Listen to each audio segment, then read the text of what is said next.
കൈക്കൂലി കേസിൽ മുൻ ASIക്ക് 7 വർഷം തടവ്. തമിഴ്നാട് സ്വദേശിയിൽ നിന്ന് 10,000 രൂപ കൈക്കൂലി വാങ്ങിയതിന് വയനാട് വിജിലൻസാണ് കേസെടുത്തത്. തലശ്ശേരി വിജിലൻസ് കോടതിയാണ് പ്രതിക്ക് ശിക്ഷ വിധിച്ചത്.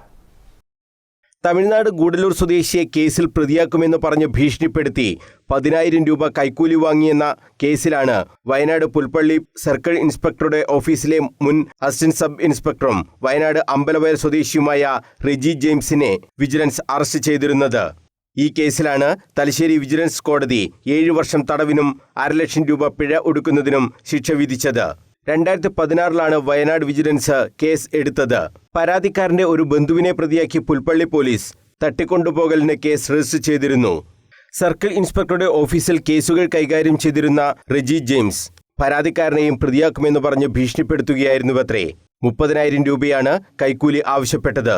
ഇതിൽ 10,000 രൂപ കൈപ്പറ്റുന്നതിനിടെയാണ് വയനാട് വിജിലൻസ് യൂണിറ്റ് റെജി ജെയിംസിനെ പിടികൂടിയത്. തലശ്ശേരി വിജിലൻസ് ജഡ്ജ് കെ രാമകൃഷ്ണനാണ് ശിക്ഷ വിധിച്ചത്. വിജിലൻസിനു വേണ്ടി പബ്ലിക് പ്രോസിക്യൂട്ടർ KB അനൂപ് കോടതിയിൽ ഹാജരായി. വയനാട് വിജിലൻസ് യൂണിറ്റിലെ മുൻ ഡെപ്യൂട്ടി പോലീസ് സൂപ്രണ്ടുമാരായ KK മാർക്കോസ്, R ജയരാജ്, മുൻ പോലീസ് ഇൻസ്പെക്ടർ ഷാജി വർഗീസ് എന്നിവരാണ് കേസിന്റെ അന്വേഷണം നടത്തിയത്.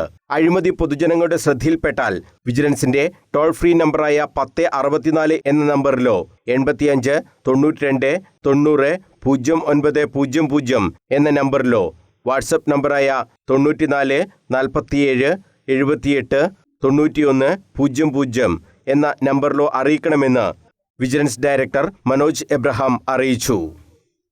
News bureau, Kannur.